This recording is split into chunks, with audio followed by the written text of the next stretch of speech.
racing rod? That's good.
Backstory with this thing.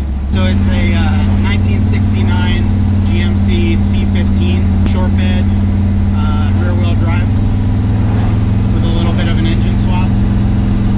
Just a little one? Yeah, as cheap as possible. My dad picked this up in the 90s. Basically, he told my uncle that he was looking for an old truck, and my uncle had a friend who was looking to get rid of this one. So my father gave the guy a case of Budweiser for this truck. So he drove out to PA on his motorcycle, put his motorcycle in the back, and then drove this home. So my father used it as like a work truck for a while, and then once my mother was sick of looking at it in the driveway because it started to get a little rough looking, he gave it to my grandfather, who kept it at his house in the Adirondacks for just making trips to the lumber yard, into the recycling center and stuff. So basically that's where it sat, and that's what it was used for a long time. So kind of like a farm truck slash little work truck on the Yeah, it was just like the beater that just stayed in the garage up there, and slowly got the bed of it filled with empty beer cans, and then when it was full it would go to the recycling center to get a couple nickels back. Trade for a case of beer and eventually paid itself off. That's right.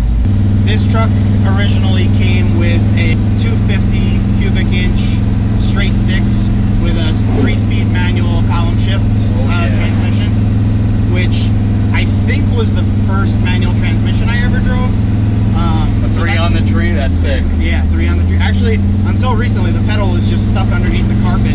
I just disconnected it. So I basically, when my grandfather passed away, I kind of inherited this truck. So it sat for a little while up there without anybody using it, and then so we towed it home. And the first thing I did was I was thinking like, oh, I'm just gonna fix it, you know, throw a carburetor in it. I actually had it running. I drove it on the trailer up there. I just had to throw some ignition components at it, some points and whatnot. Right. And so it drove onto the trailer, but the brakes were so horrendous. This had 4-wheel drum brakes. There was a bunch of other stuff. It was leaking a ton of oil, had a lot of blow-by on the motor. So I knew that I was going to want to swap it anyway. So first thing I did was I thought to myself, oh, I don't want to get too deep into this. So what I did was I bought a 6-liter LS motor and did all the carburetor conversion stuff, which was a bad idea. It was a total waste of money. It costs like more than an EFI setup just to run a carb, and then and I love cars, but especially on something modern, a newer V8, definitely not. Yeah, why backdate it? You know. I mean, I backdated the ABA, but that's also because it already only makes 50-something horsepower, anyways. Right. But, so you did the carb. But so that motor, that was the whole idea of that, was that I was trying to avoid, you know, getting a whole fuel system involved and all that stuff. So I figured I could take it easy with that.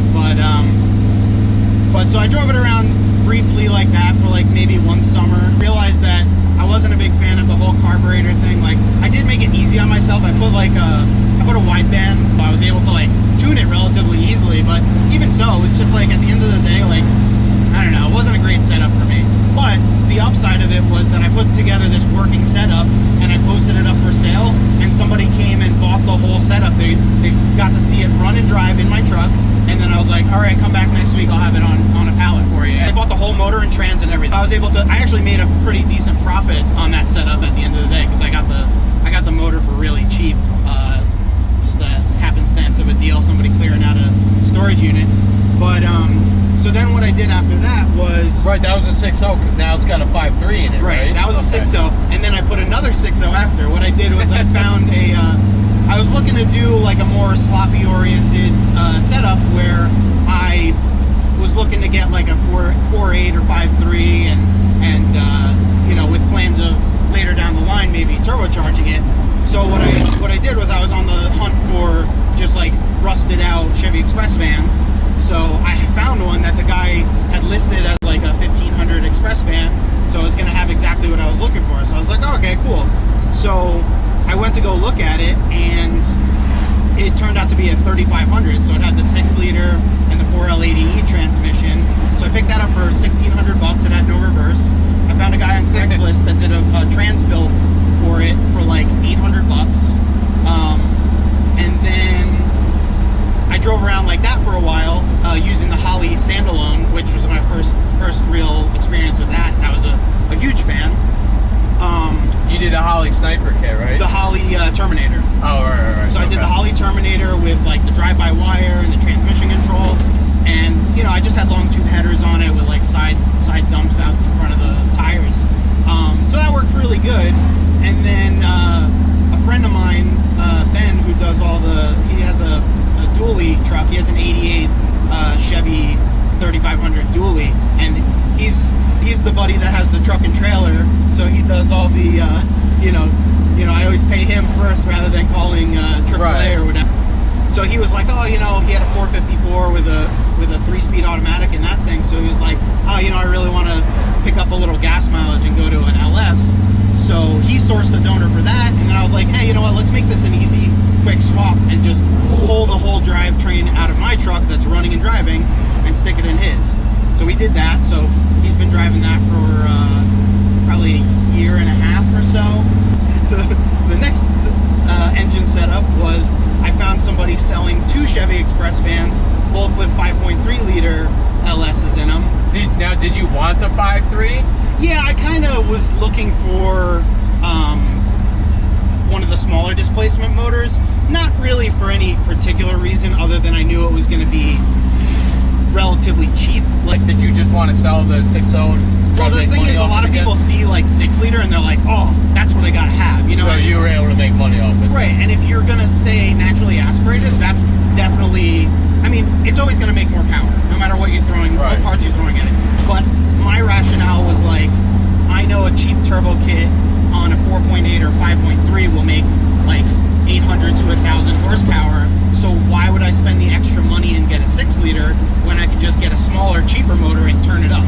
Yeah, and I gotta say, I give you a lot of respect because of how quickly you get stuff done on this truck. Like, it was not even a month ago where he's talking about getting stickier tires because it's not hooking up. But he goes, but I'm going to grenade my rear end. So I say, all right, well, hold off on doing that so we can film it this year. Next thing you know, he's already got the rear end on order and swapped the bigger rear end and the bigger tires on it. So, you know, it's awesome to see you going through all the different things to really make this truck a better driver. Yeah. Just like you changed out the stall recently because it drove okay, but it didn't have the right stall, so it was sluggish, it was out of power when you floor it. Now you've got the stall where you're cruising around now, and you can't tell that this is almost a 600 horsepower truck. Right.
what did it make? Because you just put it on the dyno, or you just had it actually tuned?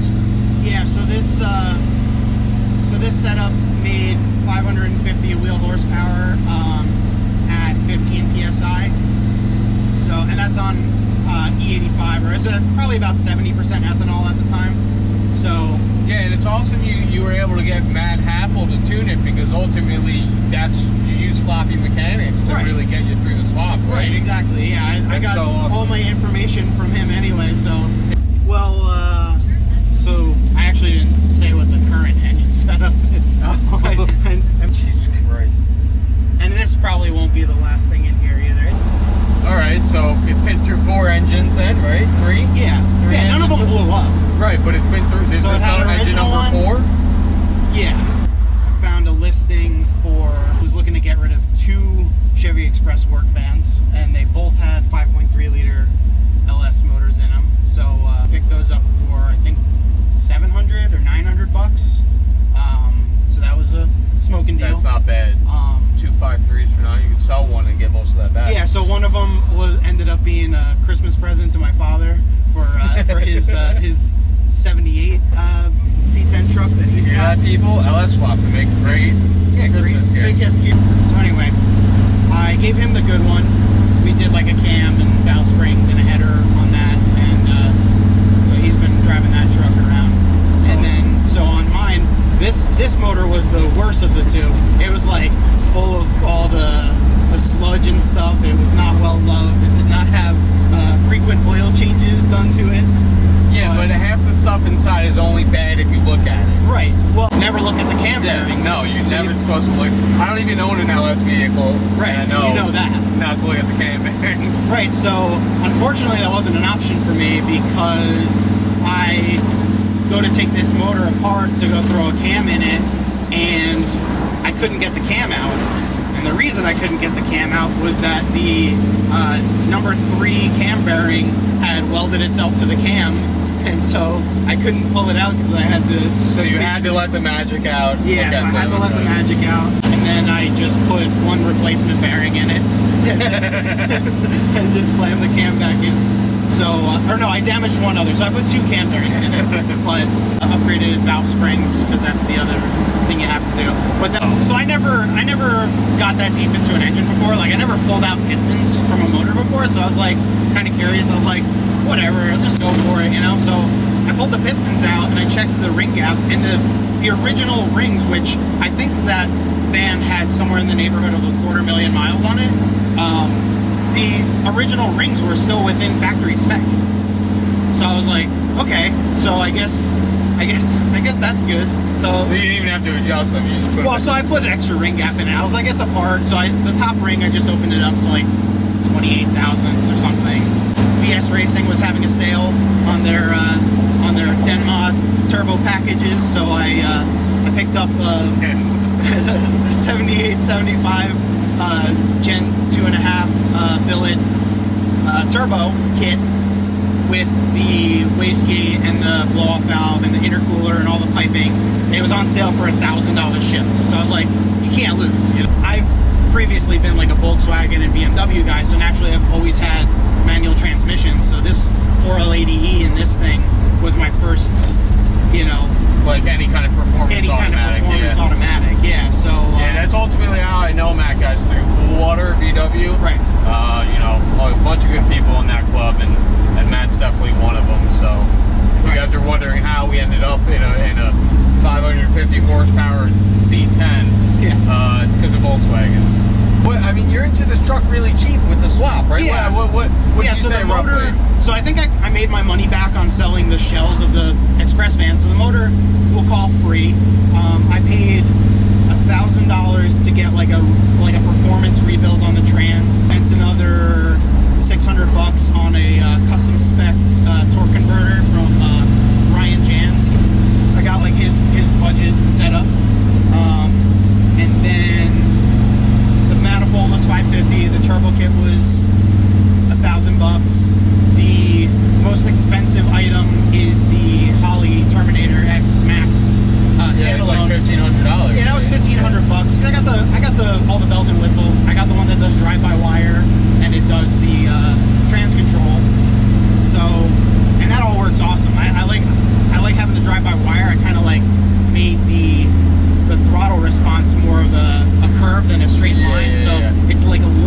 more drivable at this much power. I'm still like not used to it. This is totally, I know, this is the most powerful thing I've ever had.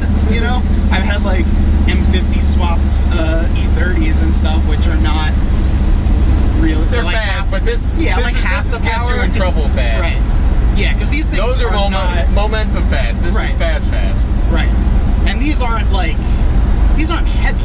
These are not heavy trucks. Like, I'm not 100% sure Listen, what this thing weighs nothing in at. about them is meant to take 550 horsepower and Right. use it safely. Right.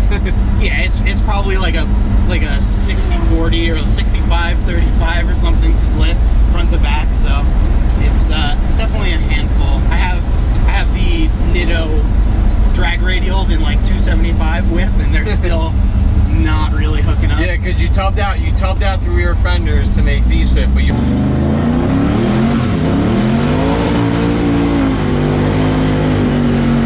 But you also tubbed them out to take something bigger. Right. So I could. So that's the plan. Do something a little bigger. Yeah, I saw. I can get the same drag radials for these 15-inch wheels in a 325 width, and I still have plenty more room after that. You're never done with it, but after doing the rear end and the stall and all that, you're at the home stretch of it kind of being done to an extent. Yeah, I mean, I just ordered some control arms for the front. The front control arms are original. All I had done when I put this together was to put new ball joints in, and I got drop spindles and springs and all new shocks and everything, but it's still like, these trucks weren't made to be driven in a sporty fashion. They're meant to be like a work truck, so it has no caster angle in it. So the control arms I got should rectify some of that and make it less twitchy on the highway. The other problem I have is I have like a 17-inch steering wheel in front of me with a and the quick ratio steering box I put in this that's now power. This was factory manual brakes, manual steering.